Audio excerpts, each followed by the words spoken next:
First member update of the new year, so happy new year everyone. Out on the 9th, I'm going to try and give you a bit of an update of what's been happening so far and the plans over the coming months. So firstly, just starting off, we've been getting quite a few questions recently as to why we're opening the frost. Well, firstly, we don't really need to protect the greens. We're very lucky. Stuart Rogers has done a great job with making sure the greens are healthy and making sure that the roots are deep enough. So when it's frozen, you can still play into them. Obviously, we're sand-based greens, whereas a lot of clubs around the county are soil-based. If we was soil-based, then we'd have to come off them straight away and have temporary greens. So we're all very lucky that we've got sand-based greens. Another part, we've got, you would have seen these rope and posts, so thank you very much to the membership or the membership committee. We've just ordered another batch of these, so we've got over 150 posts and I think it's 1,200 metres of rope. So over the coming weeks you'll start to see these out in the course, and obviously these are there for traffic management for those with trolleys. Obviously we're very lucky, we've had trolleys on all winter. And hopefully the way it's going at the moment, the drainage is working and trolleys will stay on. So please follow the diversions, please follow any diversional signage, please pay attention to the ropes and don't walk over or don't lift trolleys over these rope lines. A thank you needs to go to the membership committee and the 100 Club specifically, all those that take part in that every month. Because that has actually paid for the rope and post that you're going to see out on the golf course.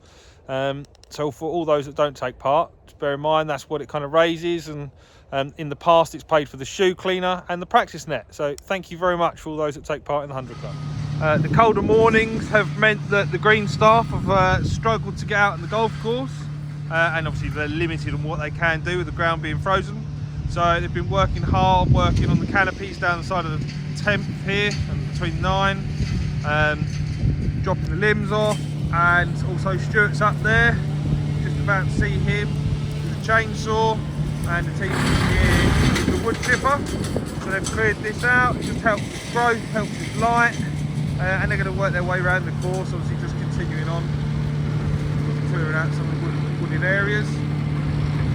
See, that's the wood chipper through there, which obviously saves a lot of time. Got that at the back end of last year. Give you a closer look at what the guys have cleared. Looking a lot tidier, and obviously they're only 40 yards up.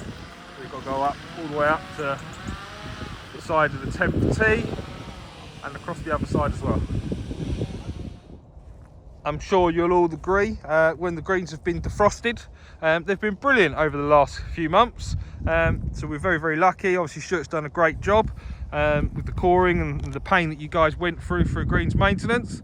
But he's been working hard, and obviously every month we have a greens program, and that involves spraying and putting the chemicals on the green. And in general, we are led by our agronomist, obviously Stuart, being the one in charge of all these greens, and the soil samples that we send off to the laboratory in Sweden, and they help us to put together that program of what's required and when it's required.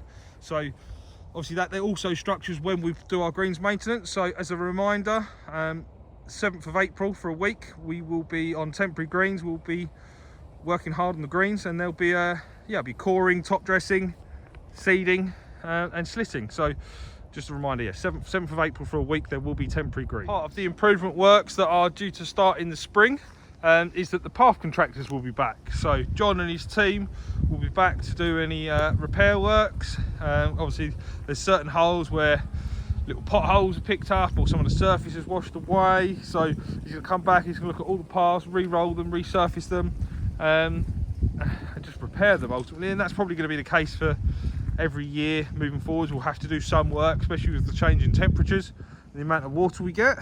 The other thing that John's going to be doing when he's back, so he comes in on the 31st of March.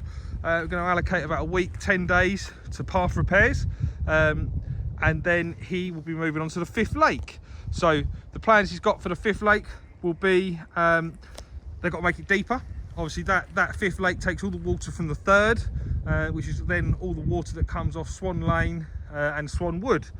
Now that lake needs to be deeper, so the plan is that we're going to drain it. He's going to put a digger in there. He'll sleeper edge it, so change the shape and just make those sharper edges, save the water going in and out. It will go up and down. Take the island out, rebuild the weir, rebuild the path down the right hand side, and just make it look a lot tidier. Then after that should take about 2 weeks. After that, he will be then working on bunkers, so we're going to be looking at sort of 4 or 5 weeks of bunker work, and hopefully in that time you can get at least 10 bunkers rebuilt, so the same that we've done on the 3rd and the 9th. Hopefully he's going to finish them in that same structure, same design, so digging them all out, redraining them, reshaping them, then line them with the astroturf, and then put that nice new sand in. So yeah, hopefully we can get between 10 and 15 done at the beginning of spring. So again, that's the 31st of March, and it'll probably be here total of probably 7 to 8 weeks, I would have thought, and just tidying the place up. Obviously that ties in with greens maintenance, which I'll mention shortly. So while I'm out here on the 15th, I'll just give you an update on the drainage contractors. So we've obviously still got to do this area the 15th. You would have noticed halfway up there it's drained up to, and then this bit has not been drained at all. So they will be back on 7th of April. Obviously all of these dates, the drainage contractor 7th of April, greens maintenance 7th of April, and 31st of March for the path, bunker and lake management guys. This is all weather dependent, so hopefully we have a nice spring, but all weather dependent. The drainage guys will be back. They've got to finish off this hole, so there's about 200 meters of pipe to go in here.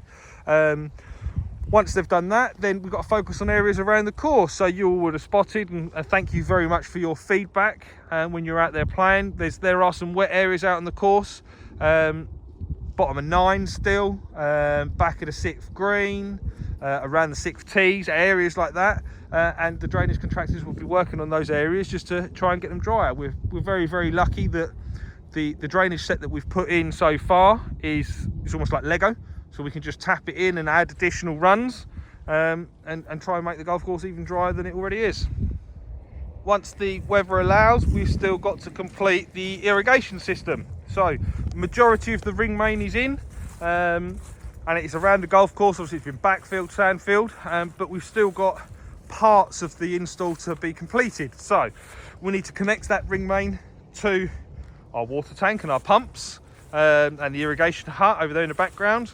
So that'll all need to be connected up, and then once that's connected up, we can also connect the new ring main to the green systems and the tee systems. So as soon as weather allows, Steve, Thorne and Perry will be out there connecting it all up and working hard out on the golf course. So there's a lot coming up on the golf course, and we've got some bits coming up in the clubhouse as well. So the 22nd of Feb, we've got a night golf event again. You'll be getting an email shortly. It'll be 9 holes this time, based on feedback. So hopefully we can see plenty of you there. And the 29th of January is Chinese New Year. So there'll be a promotion running in the clubhouse with some noodles. So keep your eye out for that.